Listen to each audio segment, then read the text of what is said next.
त्याच्यातलं एकदा भगवान शिवशंकरांनी बोलवलं होतं लंका बांधायला. लंका अजून एकदा सांगतो, विटेवरच्या मालकाने 8 वेळेस आणि 1 वेळेस भगवान शिवजीने बोलवलं. तर शिवजीने 1 वेळेस बोलिलं लंका बांधायला. लंका केली ती दादा 7 कोटी घरं सोन्याची होती. पुरावा आहे, असू द्या, आता मला बोलू द्या. आणि मग 8 वेळेस विटेवरच्या मालकानं बोलिलं. त्याच्यातलं एकदा सांगतो, 7 बाऱ्याचं घरी गेले होता. एका वारकऱ्याला गाव बांधायचं होतं, एका भजन्याला. त्याचं भजन इतकं गोड होतं, शुद्ध भाव देखोनिया गाव स्वर्णाचा दिला गा. पोहे निमित्त बर का. एक जण म्हणला की तो वजन दिलं पाहिजे, मुष्टीभर पोया साठी इथं वजन द्या. पोह्यासाठी नाही रे, त्याला 16,108 बायका होत्या, एकीला पोहे येत नव्हते का?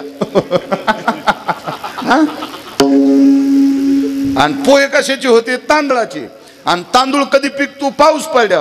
आणि त्यानं नाहीच पाऊस पडल्या, काय पप्याच्या माईच्या डोसक्यावर तांदूळ पिरी तू का? अरे पोह्याची निर्मिती त्याच्यापासून आहे. आणि ती कशाला? पोह्यासाठी. शुद्ध भाव देखोनिया गाव स्वर्णाचा दिला गा. त्या भजन्याला गाव बांधायचं होतं सोन्याचं. तेव्हा विश्वकर्मा महाराजाला बोलिलं. पुन्हा कधी योग आला सांगू दादा पुढं, पुन्हा कोणाचं गाव बांधून दिलं बघू आपण, ठरवू. ते वाचलं पाहिजे. पुराण लय गोड आहे, पुराणीचा रस अत्यंत गोड आहे आणि गोड बी आहे. आणि वारकरी संप्रदायानं स्वीकारलाय. पहावे पुराणी विचारोनी, पाहावे भंगाऱ्याच्या पुस्तकात, हे असेच नाही, पुराणात बघायचं. पुराणात विश्वकर्मा महाराजांना बोलावलं, प्रभूला विचारलं, काय प्रभू? काय नाही म्हणे, आता एकच करायचंय, चंद्रभागा उचलून तिथे नेता येते का? विश्वकर्मा महाराज म्हणले, प्रभू तुमची इच्छा असेल, पुंडलिकायाची इच्छा असेल तर सगळीच उचलून तिथे नेता येईल, पण जिथं ठवाची तिथलं खालच्याचं काय करायचं? त्या तिथल्या जागेचं काय करायचं? कसं करायचं? तिथलं नेमकं काय करायचं? तिथं ते ठिकाण तितकं पवित्र लागन ना.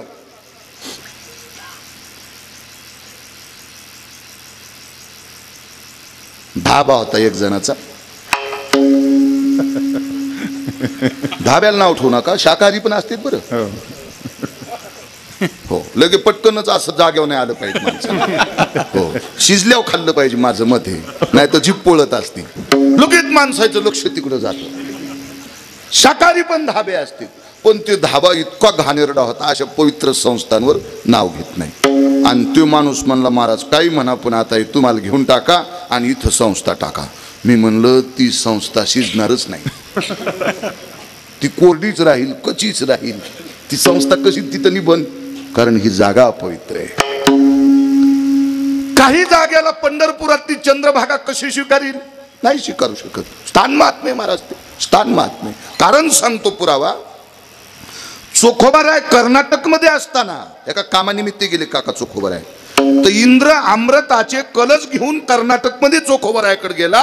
तो चोखोबारायनं 33 कोटी देवाचा राजा इंद्र उत्तरेश्वर बापू इंद्राला सांगितलं, तुम्हाला प्रणाम, अमृत शुद्ध करण्याची ताकद माझ्यात आहे, पण पंढरपुरात गेल्यावरच करता येते,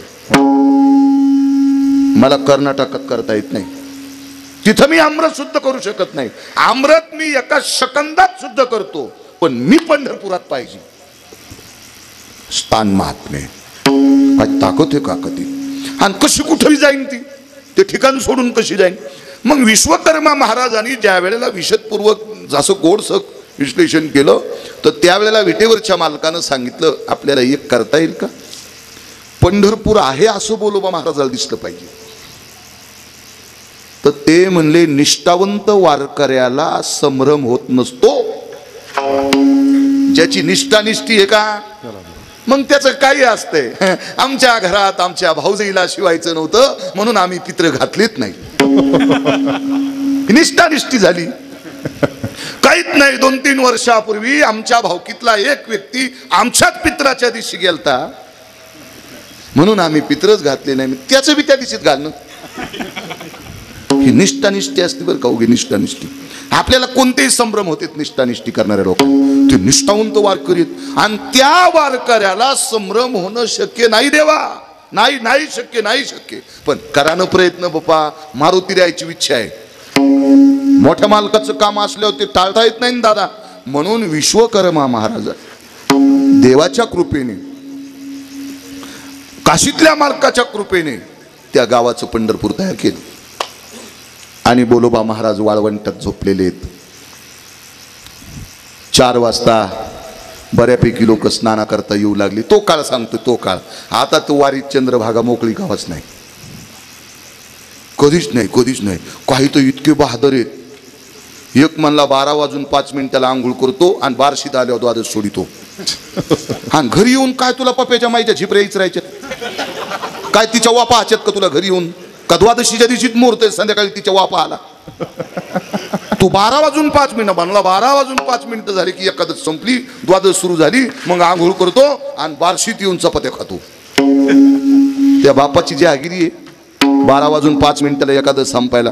ब्राह्मी सुमुहूर्तेन भयस्थिता यत् व्रतेषु जायते न क्रिया सपुराणस्य महतास्ति वेदायां शास्त्रान् विद्यवतन्ति जायते. शास्त्र वेद पुराण सांगते हिंदू संस्कृतीचे उपास ब्राह्मी मुहूर्ताला सुरू होते आणि दुसऱ्या दिवशीच्या ब्राह्मी मुहूर्ताला संपत असतात. एखादं जर 12ला संपत असेल तर 1 वाजता कांदेन पिठलं खायला काय हरकत आहे? असं कसं होईल? ते नाही शक्य, ते संपत नाही. उद्या आज सकाळी ब्राह्मी मुहूर्तावर सुरू झालेला उपास दुसऱ्या दिवशी ब्राह्मी मुहूर्तावर संपत असतो. नियम आहे त्याचा. काळात गर्दी कमी होती, मोजकी लोक होती, म्हणून सकाळी सकाळी 4 वाजता वारकऱ्यांची मांदी स्नाना करत आली. टाळांचा आवाज, थकलेली बोलोबा महाराज उठले. ओळखीचे वारकरी दिसले. वा वा वा वा, रामकृष्ण हरी, रामकृष्ण हरी, रामकृष्ण हरी, रामकृष्ण. सगळे रामकृष्ण हरी गारीत होते, पण अंतकरणात संभ्रम रुतत होता. म्हणे मी रात्री मारुतीरायाच्या मंदिरात होतो, माझे हातपाय थकलेली होती, चलणं शक्य नव्हतं, पाय लांबत नव्हती, आणि हे पंढरपूर कस काय? काही वारकरी म्हणले उठा ना, करा ना अंघोळ, चला नगर प्रदक्षिणा करायची. पुंडलिकरायापासला अभंग तुम्हीच म्हणत असतात, चला पटकन. ते म्हणले कडे मला पक्क सांगा पंढरपूर हेच आहे का? हे जे ओळखरीची वारकरी केलते का दादा, ते देवानं तयार केलते ओळखीची वारकरी. आता त्याच्या विवेकाला काय डोकं लावायचं? बुद्धिमत्ता चतुरातो का त्याच्या डोक्याला काय हात लावायचा का? विश्वातला चतुर्थ येत ना, माणसं उगाच उड्या हाणतेत. तालुक्यात माझ्यासारखा चालू कोण नाही. मग तुझ्यासारख्या चालूला जन जन्माला घातलंय, तो तुझ्यापेक्षा मोठाच चालू असेल ना, याचं तर लक्ष घेतलं पाहिजे. नाही का? आपल्यासारखा चालूच कोण नाही म्हणले. अरे ते चालूचा बाप आहे.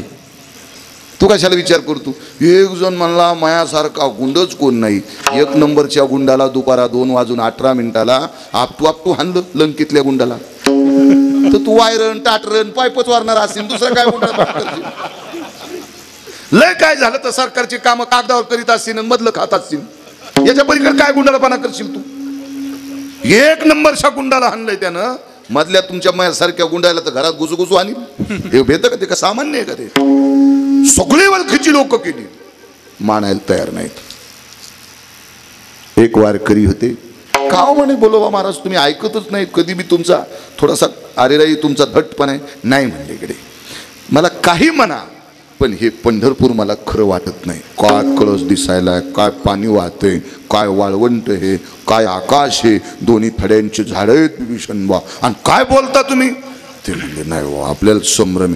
पंचांगच आणतो दाखवायला तुम्हाला. पंचांग दाखवायला आणतो म्हणणारा कोण वारकरी होता माहिती? गरुड. हा बोलोबा महाराज म्हणले पंचांग सांगन बाबा, आता आजची तिथी कोणती येतं? मी तर सप्तमीला त्या गावात होतो. आजची तिथी कोणती? तर भगवान गरुडाला म्हणले कशालीच केलं बापा आता तो, आता त्या कळन ना मी या दिवशी पंढरपुरात नसतो म्हणून. गरुड म्हणले देवा आता तुम्हाला कसं झाकायचं तर झाका, पण महाअपमान करू नका. तो पंढरपुरातल्या मालकानं ब्रह्मकन्येला आमंत्रित केलं, सरस्वतीला, म्हणून आपल्या संप्रदायात सरस्वती देवी स्वीकारली. प्रत्येक संतांनी केलेल्या काव्यात सरस्वतीचं स्तवन आहे. महावैष्णव ज्ञानोबाराय असतील, तुकोबाराय असतील, नामदेवराय असतील, चोखोबाराय असतील,